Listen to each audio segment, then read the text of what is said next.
Hi guys, good morning. May I request you to open your cameras? Kendall, how are you? Yan, naka-open pala si Miss Falzado. Ayan, andyan na si Mr. Judal. How about the others? How about the attendance pala? Complete na ba tayo? Ay, ito, nag-chat si Miss Natazsa.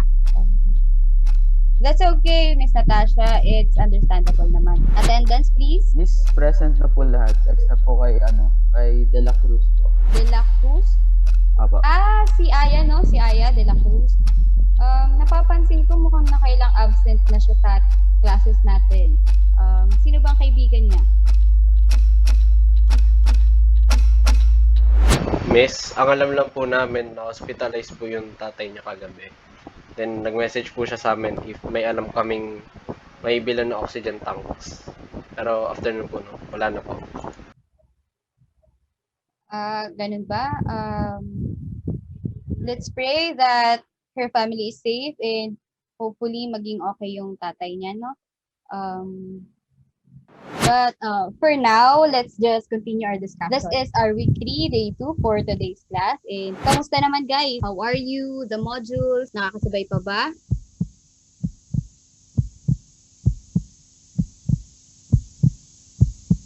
Okay, so let's talk about your task. Balita ko, you already started your preparation for the webinar. How was it? I think you can do it naman, di ba? Guys, your generation is very techy and alam kong kayang-kaya. A lot of you are creative and talented naman ang Kendall, di ba, when it comes to these activities. So, Crisis, challenges, sufferings, and misfortunes.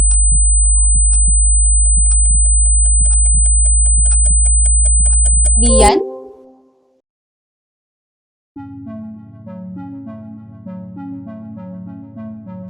Crisis, challenges, sufferings, and misfortunes had been brought upon us at the beginning of 2020.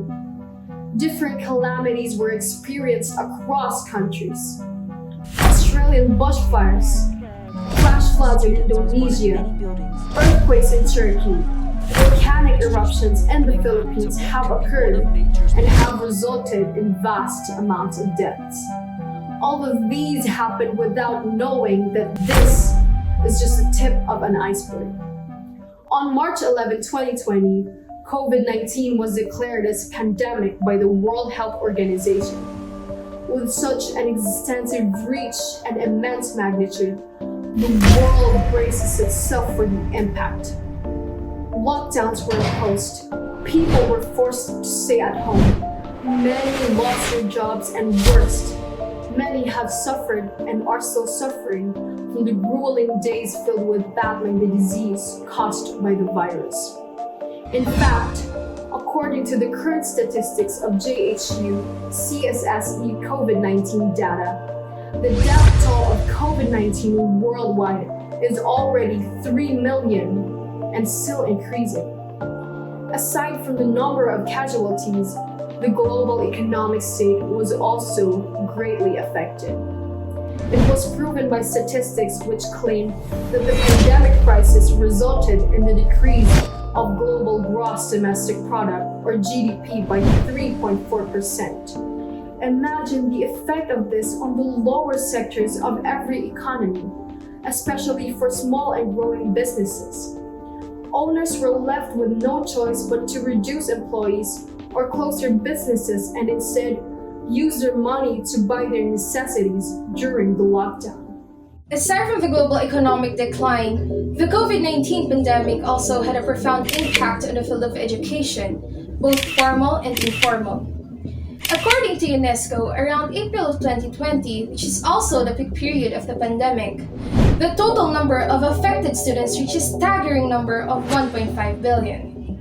Moreover, some schools were forced to shut down. Based on the reports released by Cato Center for Educational Freedom, 141 private schools around the world announced their permanent closure since the beginning of local and state lockdowns. While most of the schools ceased the traditional way of learning, also known as face-to-face classes, some switched to online-based learning where technology played a vital role. We can observe that in online classes, there has been an accelerated adaptation of digital technologies. Media platforms such as Facebook, Messenger, and video conferencing apps are utilized extensively.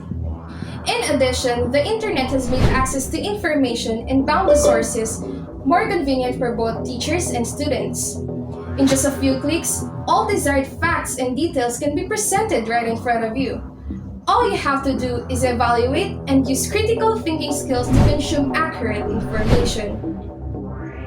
The pandemic induced people to learn and use digital technology, which have resulted in the increasing digital literacy.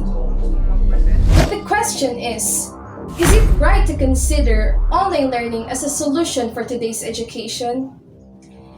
Does technology make a difference? The reality is not all of us can sustain the needs of online learning.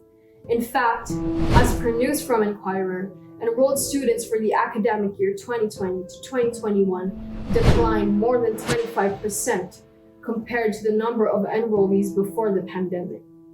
This global health crisis worsened the struggle of the education sector in the Philippines. We can observe that the number of enrollees depends on the quantity of privileged students who can afford the necessary resources to continue studying. How about the 25% of those who are not capable of sustaining their financial needs and have no access to the internet and digital devices? Yes, some of the local government units assist in providing tablets, laptops, and other digital devices which are helpful for the students. However, it is just given to a small percentage of learners in the Philippines, and most of us are still struggling with having a good internet connection. Considering the study conducted by the UCLA speed test in August 2020, the Philippines ranked the lower part of the global index in terms of average broadband and mobile speeds. Also, Digital Quality of Life Index 2020, the Philippines landed at 82nd place out of 85 spots in terms of internet affordability. These studies reveal that despite the high cost, internet speed in the Philippines is among the slowest in the Asia-Pacific region. I agree, some families can manage to have an internet connection, but does having the privilege to access these resources the only aspect to be considered? Unlike before, students mostly use gadgets for leisure and entertainment. Time allotted in using gadgets is relatively shorter than with today's setup, since they have the option to engage with friends in conversations and fun activities, as well as to listen to their teachers without the presence of phones and laptops. Now, classrooms, glassboards, books, and papers are all combined in a single device. Hence, our digital exposure is bound to increase unconsciously. It has become our daily routine to set up our gadgets to attend to online classes from the moment we wake up until we accomplish all the requirements needed to be submitted. As a result, students' overall health is deteriorating in various aspects. Physically, increasing eyesight problems with frequent headaches are attributed to prolonged screen time. Moreover, frequent back pains due to taking online classes in bed or any uncomfortable positions are becoming more common. Aside from that, the lack of physical activity contributes to excess body fat, weight gain, high blood pressure, bad cholesterol, cardiovascular diseases, and bone health problems, especially in early childhood. And most of the time, students are busy in front of their devices to the point that they skip their meals and sleep past their bedtime because of their workloads. There are simple solutions to minimize the effects of these physical problems. Adjusting your lighting and taking in-between breaks and using the 20-20-20 rule recommended by Mayo Clinic to protect your eyes. This method works by looking at something 20 feet from you for 20 seconds every 20 minutes. You can also adjust your screen settings and use eye protection devices such as anti-radiation glasses. Also, Keeping a good posture and stretching can minimize back pains and relieve your muscle strains. Overall, exercising regularly, observing a proper diet, and getting enough sleep can aid in maintaining a healthy body, especially during this time of pandemic. In spite of having to afford a handful of solutions, there is more than just the physical aspect to draw attention to. There is as much concern on the mental side that leads to certain ramifications. The shift from public space to personal space shows many implications on one's learning capabilities. Although teachers have been doing their best and try to adapt to the new way of teaching, mostly it still depends on the comprehension and interpretation of each student. Modules are given ahead of time to self-study, and students are expected to read and understand it even before the discussion. Also, recitation before relies on the immediate response of students to their teachers by just raising their hands.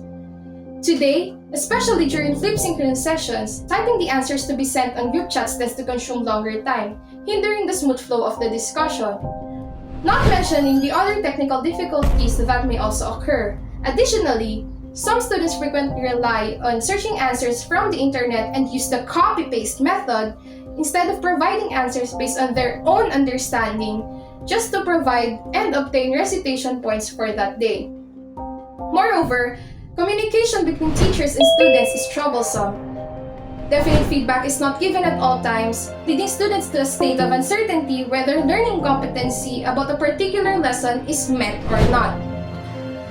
Virtual fatigue is also taking a toll on learners, and a day full of video conferencing calls and online messages is a part of its reasons.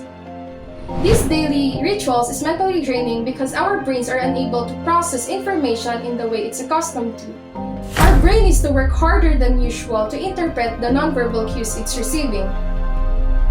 At the same time, not everyone has their own study space and a conducive learning environment. This kind of environment adds to the stress that the students are already experiencing, making it even more difficult for them to stay focused while at home.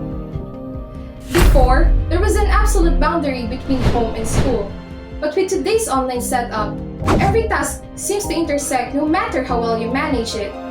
That is why it is important to accept that we can't handle every situation at all times, and taking the time to reevaluate negative thoughts, breaking away from exhausting responsibilities, and making use of other personal coping mechanisms that you know already works for yourself may be useful to alleviate stress. Academics is not just the only stressor students are dealing with. In our current situation, people are prone to being more emotionally unstable and stressed out due to multiple external factors.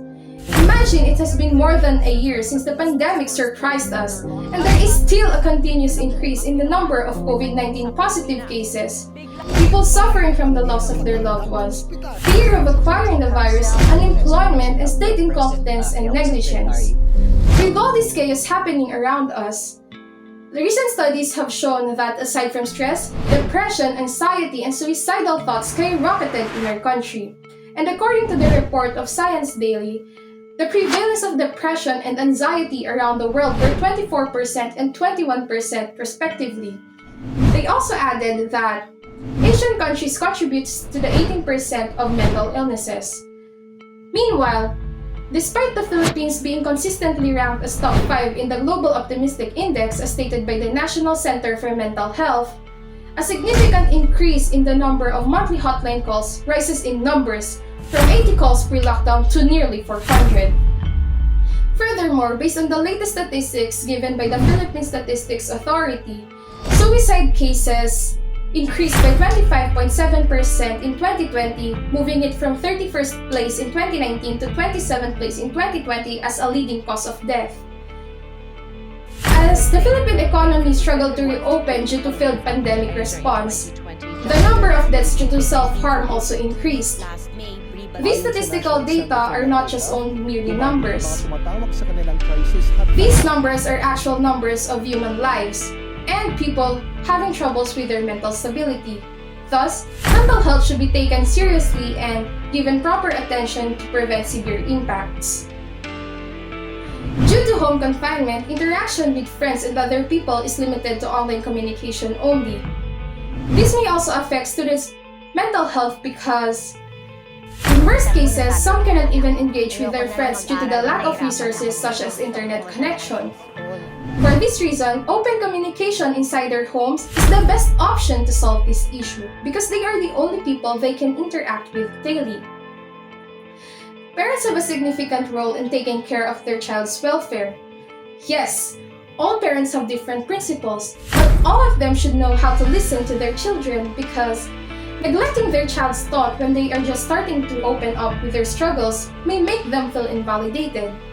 Instead, listen to their sentiments carefully because it encourages a sense of belonging, which leads to greater social interest, a tendency of people to unite themselves with others. Pieces of advice are also meant to comfort them, but if you don't know what to say, it is better to keep silent. Some things are beyond our control and knowledge, but it is better to leave those on specialists in the field of mental health. Indeed, there is an urgent need to address the mental health consequences of the pandemic. It can be through an increased access in resources for diagnosis and treatment for mental health conditions such as a National Center for Mental Health, which is always active 24/7 for queries. Post-COVID situations are full of uncertainties. We don't know how this pandemic will end, especially in a country where the healthcare system is already collapsing and still remains unprioritized. And because of these, we also don't know what will happen to the education system in the Philippines. Thinking about academic requirements in the middle of a pandemic where the safety and survival of everyone is at high risk. Education will always be considered as one of the most important credibilities a person could obtain. Yet, it could only be convenient for those who have the capability financially, physically, and mentally. In times like these, convenience only works for some, while others are entailed to keep on trying just to make ends meet. Yes, students and teachers might have done their responsibility and comply with all the requirements needed to finish the academic year. In fact, we have observed that there has been an increase in the number of students receiving high grades and honors. But the question is getting high grades and honors the real purpose of education? Did we actually maintain the goal of studying? Are we still learning? Are there any questions, guys? Clarifications regarding our discussion for today? Mukhang wala naman, no? So, okay, if there's none, let me remind you with the deadline for our performance task number 1. It is due on Saturday, this coming Saturday. If there are any questions, just chat me. That's all for today. Thank you, Kendall, and stay safe.